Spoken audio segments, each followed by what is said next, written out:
Hi everyone, and welcome to the Fake Love and Flying Monkeys podcast. My name's Nova Gibson and I am your host. My area of expertise is in supporting victims and survivors of narcissistic abuse and other toxic relationships. I'm the principal counsellor at Brighter Outlook Narcissistic Abuse Counselling Service, and I'm also the author of Fake Love, Understanding and Healing from Narcissistic Abuse. In this podcast, we're going to be talking about everything from the initial pink cloud you find yourself on at the start through to the horrific discard and the powerful trauma bond that keeps you hooked. So take your imaginary seat on the roller coaster that is narcissistic abuse, and don't forget to subscribe to this podcast so you never miss an episode of Fake Love and Flying Monkeys. Hi everyone, and welcome to another episode of Fake Love and Flying Monkeys. Today's episode is about blocking and unblocking.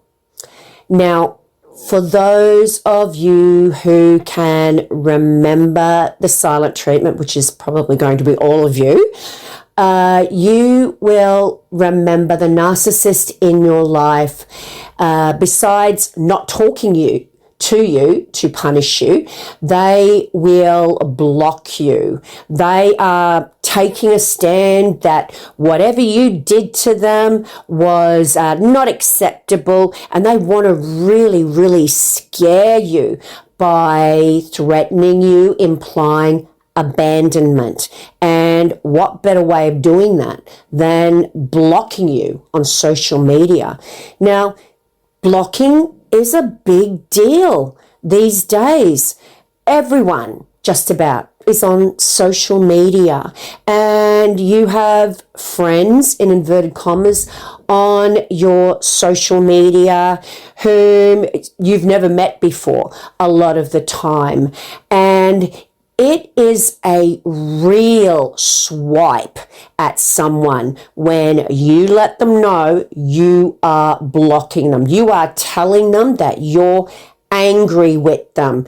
And it's something that victims struggle with. And the narcissist knows this. And that is why whenever they are going to punish you by discarding you and or just giving you the silent treatment to punish you within the context of the official relationship, they will block you just to cement that punishment, to make it hurt even worse, and to have you, the trauma bonded victim, scared of being abandoned for good. But it's not always about punishment when the narcissist has you blocked. Some victims who come to see me in my counselling practice tell me about being blocked from the narcissist's social media for their own good. They're set up basically right from the beginning to have no access to their partner's social media, and they're told that it's because of their job, or perhaps they have unwanted attention from someone, perhaps a crazy, jealous ex that they just don't want to worry the new target with, or it's just top secret, and they've been told by their boss to have a very private social media presence. Now, these are things that certain narcissists will tell their victims, but you and I know what that's all about, and so does the victim eventually. And that is that the narcissist is being deceptive.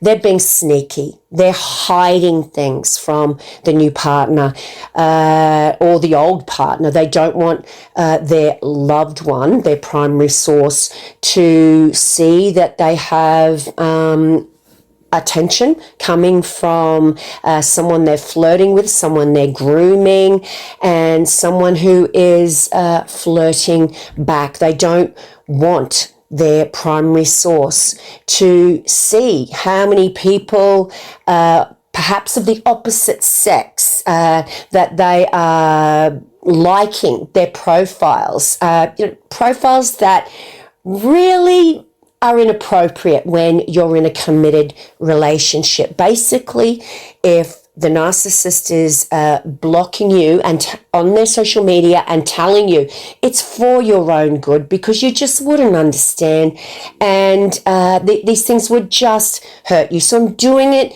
to protect you. They're not doing it to protect you, and they're not hiding grandma's favorite recipes. They're being deceptive, and they're hiding things that they know are inappropriate, and because they don't want you to find out about them and ruin their perfect reputation. So there are victims out there who never have access to the narcissist's social media. Right from the start, the narcissist has that control in place, or boundary, as they like to call it. And the victim really never knows any different, which I would assume makes it easier for the narcissist because they have never had to explain why they blocked their partner during a relationship. Not that that would cause them any kind of emotional duress, but it certainly wouldn't present a situation where the victim would then go to investigate because that was suspicious when they have gone from having full access to being blocked. But today, in this episode, I'm going to be talking about when the narcissist blocks you in the relationship and post-relationship, after they've discarded you. So during the relationship, as I said earlier, the narcissist wants you to hurt, and they want you to fear that they're going to leave you for good. Now, don't forget about that very powerful trauma bond, that addiction to the roller coaster of highs and lows, and physical chemicals and psychological addictions. These powerful feelings, this attachment you have to your abuser, is going to make you develop a threshold that's incredibly high for abuse, and also make you come up with all of these amazing ways to override the abuse or minimize it and make it not as bad as it is. And it's also going to make you fear, you be absolutely terrified of losing this relationship, this drug that you have become addicted to. And the threat of abandonment that is implied when they block you is scary. It's like the heroin addict having their drugs flushed away and thinking, oh my goodness, what am I going to do now? It is anxiety building, and the narcissist knows this. So when they block you to punish you, you've perhaps questioned them about something in the relationship. In other words, you are calling them a liar. That's how the narcissist perceives it. If you're questioning them about something, then what you're actually saying to them is, I don't believe you. And that leads on to, you are a liar. That is how the narcissist perceives that. So to avoid accountability and to punish you for daring to criticize them, they will give you the silent treatment. They will engage in passive aggressive behaviors such as the smear campaign, destroying your reputation covertly, and they will block you from social media. So whilst you are in withdrawal, you don't know where they are, you don't know if they'll ever be coming back to you, they have also blocked you from seeing them in any capacity on social media. And this is terrifying for a victim who is 100% dependent on the roller coaster of emotions that comes with this relationship and the trauma bond to this relationship. So they block you. The victim feels, oh my goodness, this might be it. And it is scary. They're wondering how they can get their drug back in their life. And it leads victims to start engaging in some really crazy behaviors that are all kind of encompassed by reactive abuse, the equivalent of a heroin addict once again scrambling, thinking, how am I going to get another fix, panicking. This is how the narcissist makes the victim feel when they essentially put them on an island in cold turkey withdrawal, knowing that they are going to be suffering because they are without their drug. The narcissist knows that they have set you up to experience incredible withdrawal just at the thought of losing them from their life, from your life. And once again, guys, this has got nothing to do with the narcissist being amazing and you fearing losing this god or goddess. There's nothing amazing about them. And it's got everything to do with that powerful trauma bond, the addiction and going into withdrawal. The narcissist knows this. They know how excruciating the silent treatment is, and blocking their victim on top of that is just the cherry on the top for their sadistic idea of torture and pain. So they block you, but then they want to kind of play with your emotions a little bit. It's not just enough to block you and know vicariously that you will be suffering. They know this. If there's still that powerful trauma bond there, they know that you will be wondering, what are they doing? Who are they with? They know that you will fear this. But that kind of gets boring because they're not getting to witness or hear about from others or see firsthand your pain. And that's the biggest hit of narcissistic supply of all, is when they can experience your pain. Sadistically, they want to experience it firsthand. And that's what happens. They block themselves off from more enjoyment. So they've blocked you. They know you're being punished and that you will be in pain, but they've also blocked themselves off. How are they going to get their hits, their hit of narcissistic supply when you're blocked off? They need you to know what they're doing. They need you to get little sneak glimpses here and there. They need for you to wonder why one day when you were frantically going through all of their social media to see if you were still blocked, and yes, you were on that one and that one and that one, and then what? Facebook, they've unblocked you. Why is that? A drug addict will do pretty much anything to end the horrific pain of withdrawal. And when you are in withdrawal and your drug, that relationship or the roller coaster you're on in that relationship is ripped away from you, you are like that drug addict who will do anything, not because they love the drug, but they just want the edge taken off the withdrawal.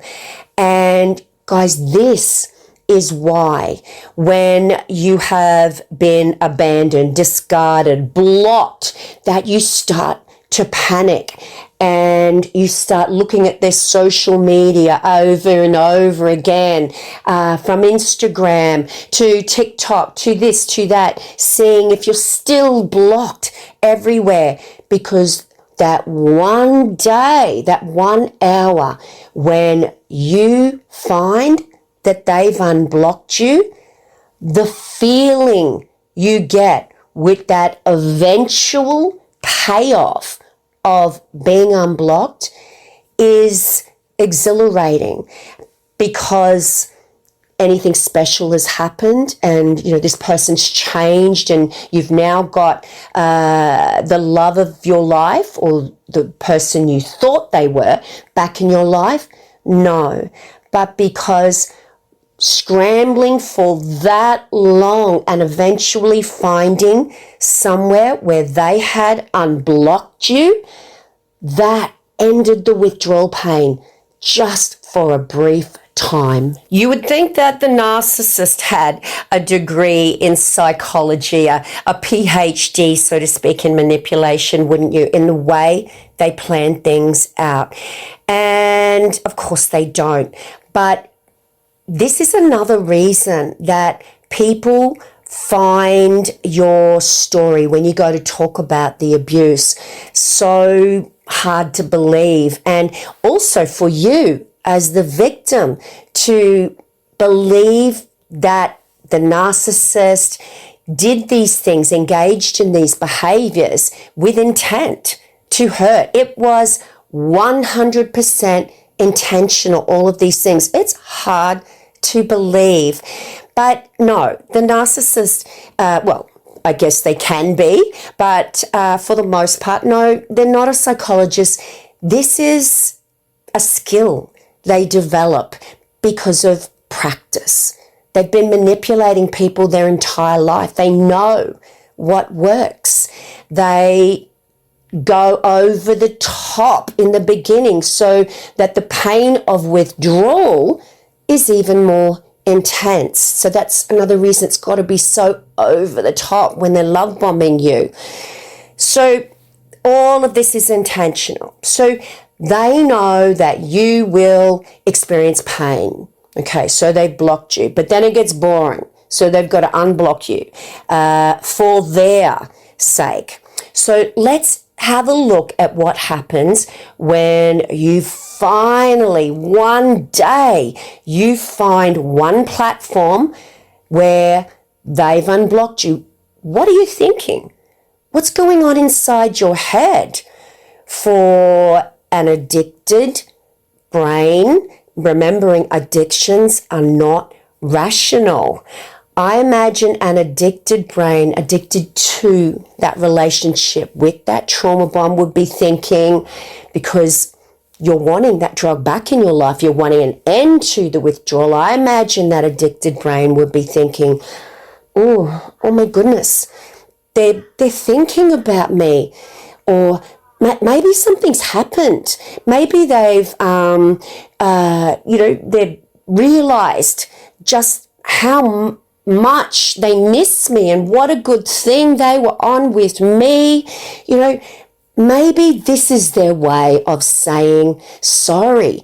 They wouldn't just unblock me for no reason. They can't just do that by accident.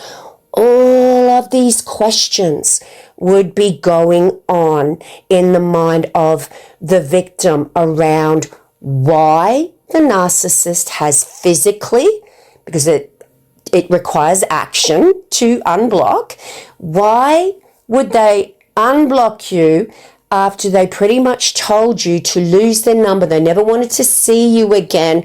They haven't said they are sorry or anything, but here they are unblocking you. Why on earth would they do that? In other words, the narcissist is back inside your head with a vengeance. Game, set, match to the narcissist, because they blocked you for an indefinite period of time and they brought an end to your withdrawal which felt amazing, by not giving you a fixed schedule, in other words, by making you wait and wait and wait until finally they unblocked you, which made that reward of potentially having them back in your life, that made that reward even more tantalizing. So all of these games with the blocking and the unblocking is about punishing you, confusing you, and getting your attention.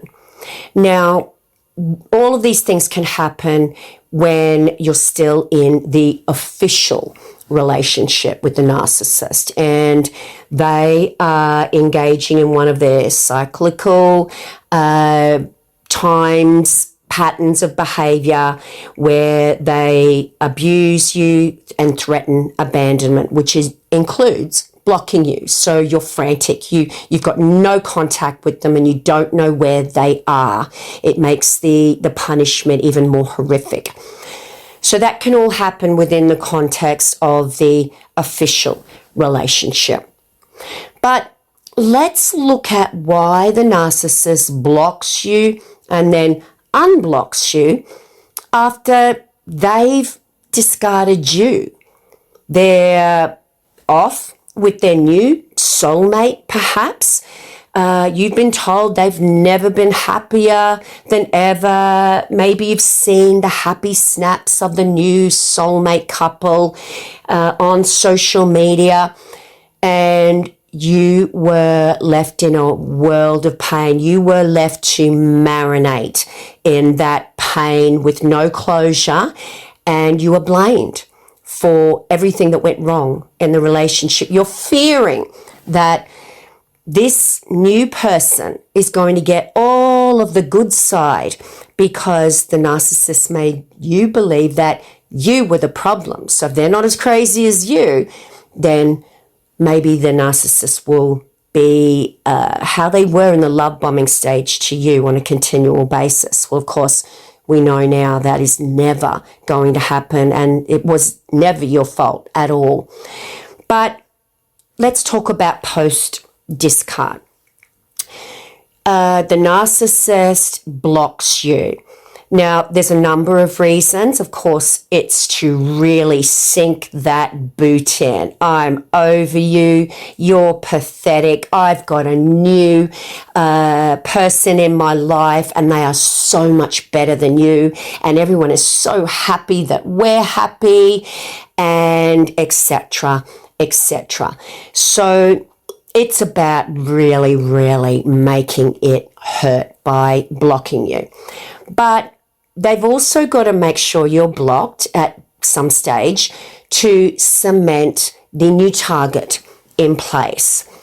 Because don't forget, they will be telling the new primary source, who perhaps was the old secondary source, that has now been promoted to the new primary source. They'll be telling that person that you're crazy, you're jealous, you're nuts, and that you could possibly approach them to say all these terrible things about the narcissist. And don't listen to them. I'm just warning you, because they're nuts, this is what they might say. Guys, this is why it's so important not to go to that new target, because it's a setup. So they've warned the new target that you're crazy, but they also need to cement that person in by showing them that they're an open book. Here, look at my phone. I have no secrets to hide from you. See, my crazy ex is blocked and I've made sure that she or he is blocked everywhere.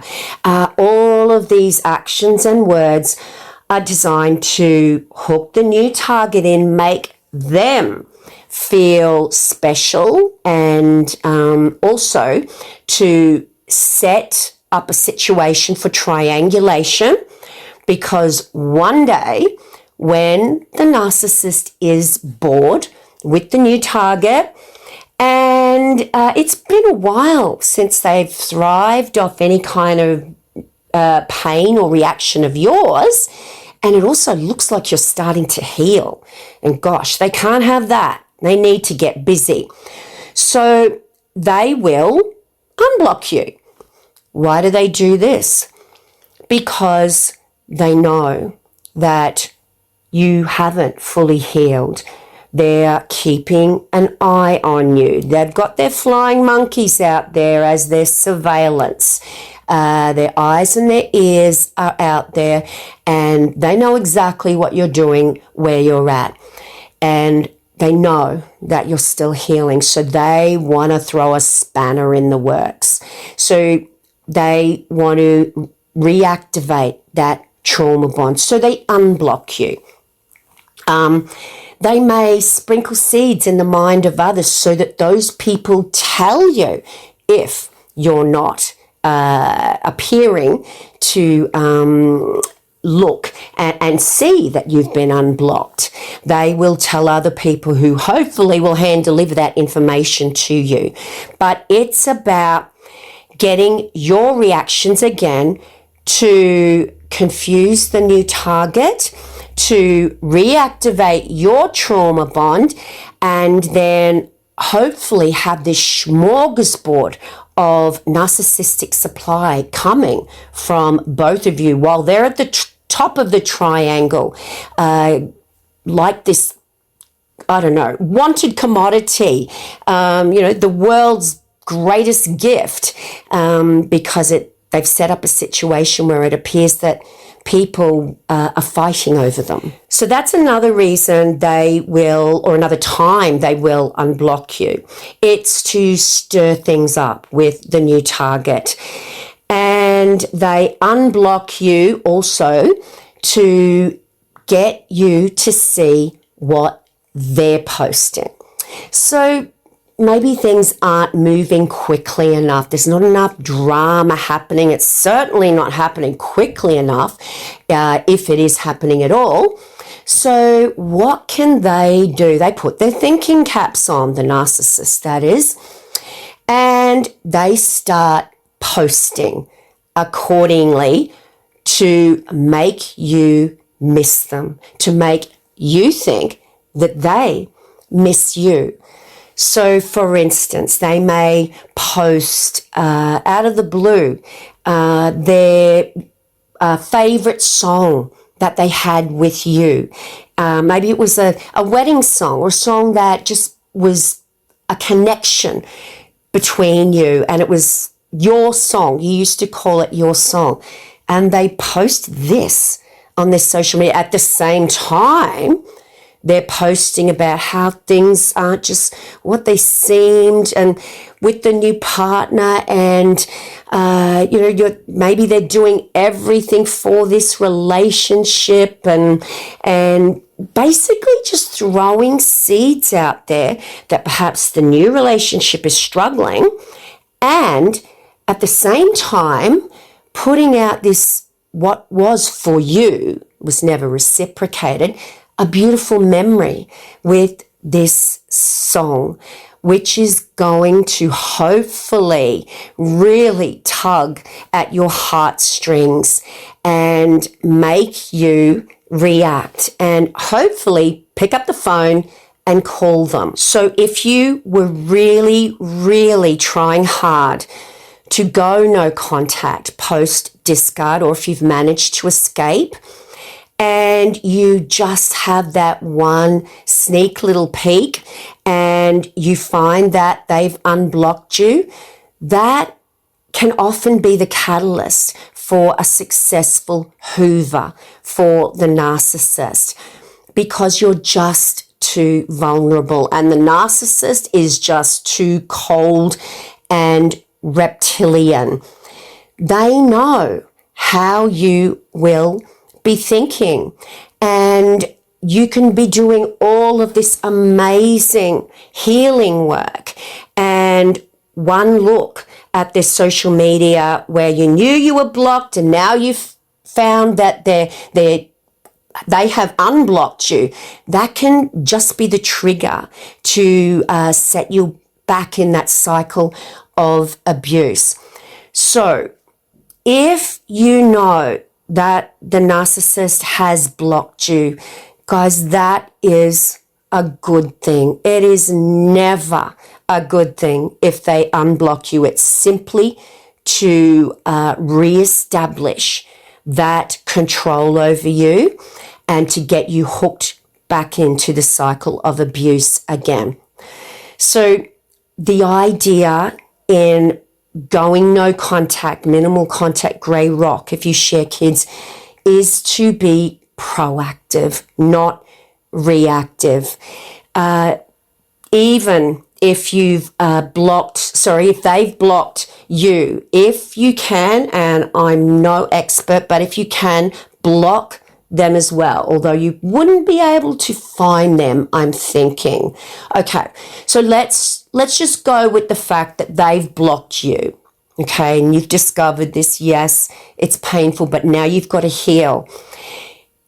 Don't look, guys, because if they unblock you one day, it's just to get your attention and to feed off your emotions again, to pitch you against another target, and to manipulate you with posts that will pull at your heartstrings or make you angry. Either way, it doesn't matter. It gets your attention. So you've got to be proactive. Block them and don't look. I know how difficult it is to just have that little peek, but if you're thinking about that, I really want you to reflect on why. What will it achieve? I will find out that I'm still blocked, or I will be surprised, shocked to find that they've unblocked me. That is the most dangerous time, because why would they have unblocked you? That is to see if you're up for another round of abuse. That's all it's about. And blocking, unblocking, blocking, unblocking. It's a game that the narcissist plays because they know that, especially in the early days when you are extremely vulnerable, you've been given no closure. They know that you will be looking and you will just be hanging out for that day when they unblock you. And then the relief that you feel because the edge has been taken off the withdrawal pain. They know that that relief you feel in being unblocked will allow them to come back into your life totally unaccountable. Not just unaccountable, but most probably being able to put 100% of the blame for whatever they deem as the reason for giving you the silent treatment and blocking you. They'll be able to put that 100% on your shoulders. So to end this episode, I want to give you an example, okay? And I really want you to dig deep and reflect on what would happen in either scenario. Okay, so you'll understand what I mean when I tell you about the case. So Sophie is in a world of pain. Sophie is the character in my book. Many of you will remember in my best-selling book, Fake Love, Understanding and Healing from Narcissistic Abuse. Sophie's in a world of pain. Justin discarded her. She doesn't know why. She doesn't know what she's done. In fact, she hasn't done anything. But he wants her to act in a frantic manner so that it won't look so bad when he transitions into the relationship with the woman he's been cheating with. So she's frantic. She's been discarded. She was discarded in the most horrific way. And then Justin, her husband, moved in with the very person he denied cheating with. Her world has imploded. And Justin, because she reacted and told him what she thought, he cut her off. He blocked her. And she was absolutely beside herself. She wanted to tell him what she thought, but more than that, she feared that she'd lost her husband forever. She had so many emotions and she did not know how to deal with those emotions. She hated him, but she still loved him so much. But the thought of losing him forever, that was one that she just could not abide by. So Sophie, like many victims, starts looking at his social media just to get a glimpse of what he's doing. Is he happy? Is he unhappy? Is he thinking about her? She missed that roller coaster. She thought she missed him, but it was the roller coaster that she missed so much. And one day, after she had finished stalking one particular social media platform, she realized that he'd blocked her on Facebook. She was frantic. Oh my goodness, is this it? Is this the end? She was beside herself, and the pain she felt was absolutely excruciating, on top of discarding her and blaming her for the abuse. He had now essentially dropped off the face of the earth because she couldn't even connect to him on social media. For days, Sophie cried and she frantically, intermittently checked that Facebook account. Was she still blocked? Was she still blocked? And then one day she found that Justin had unblocked her. Oh my goodness, the relief she felt was palpable. He was thinking about her. Maybe he missed her. Maybe this was her opportunity to really reflect on how good she had it. Maybe she was to blame for things that went on in the relationship. In other words, Justin unblocked her and he was able to hook her back into that cycle, but not after, or not till after, he had really tortured her by keeping her blocked on everything for as long as it suited him until he was bored. Does that scenario sound familiar to many of you? I'm sure it will, guys. And the frantic reactions you have after being blocked are real. That fear you have is real. It's based on the psychological phenomenon of this powerful trauma bond. It's not a phenomenon. This is real, physically and psychologically, biochemically. And when you fear never being in that space again, it can cause you to act in extremely out of character, frantic ways. So if that sounds familiar, I want you to realize that that was not your fault. You were set up once again, and the narcissist was the puppet master. They were behind all of your actions, and they were pulling the strings as if they were committing those acts themselves. It's always a setup. Now that you're wanting to heal, blocking for you has got to be about self-care. Blocking for the victim is the opposite of what the silent treatment and punishment is for the narcissist. When they do it, it is about punishment. It's about making you hurt. When you block your abuser, when you're going no contact and you're trying to get this toxic person, this toxic drug out of your system, that's about self-care. They are not the same thing. The motivation is very, very different. One's about hurting someone else, and the other is about you healing.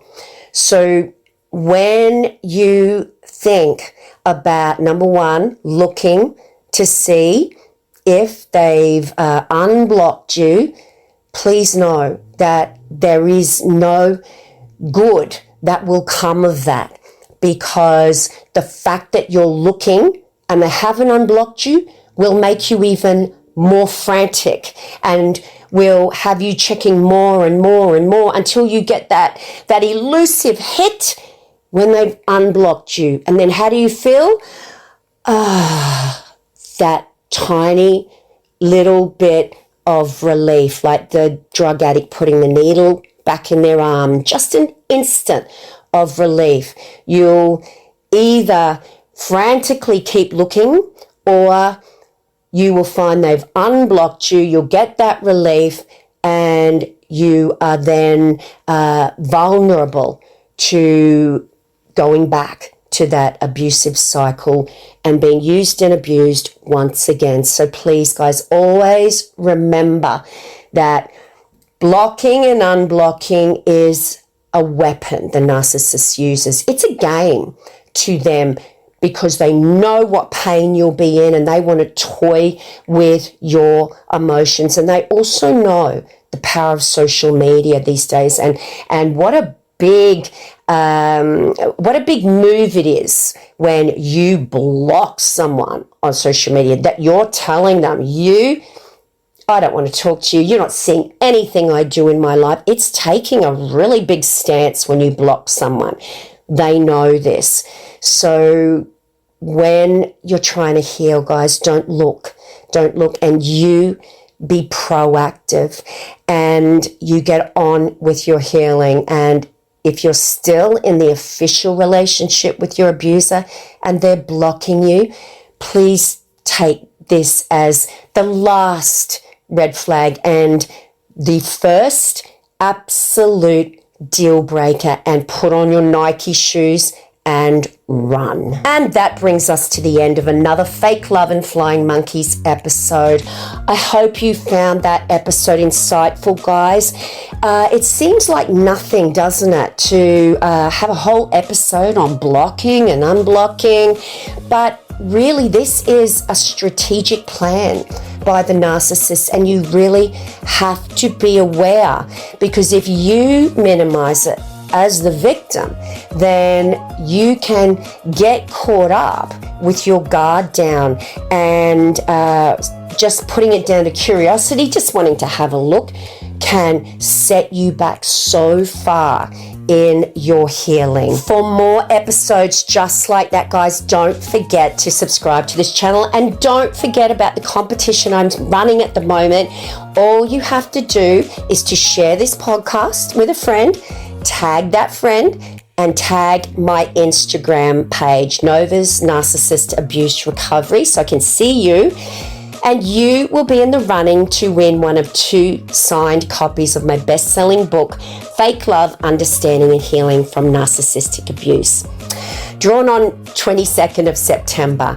And if you'd like to have a one-on-one counselling therapy session with me, I am a professional counsellor here in Brisbane, or online. All my sessions are online, no matter where you are in the world. Please just see my website below, and I'd love to be able to support you one-on-one in your healing journey. And of course, don't forget to get your copy of my best-selling book, Fake Love, Understanding and Healing from Narcissistic Abuse, for information just like today's episode, which I speak about in every single episode on this podcast, you will find in my book. Okay, guys, on that note, I'm going to say goodbye for now. Please remember, until tomorrow's episode, to remember you are worthy of love, and you are worthy of so much more than a lifetime of fake love and flying monkeys.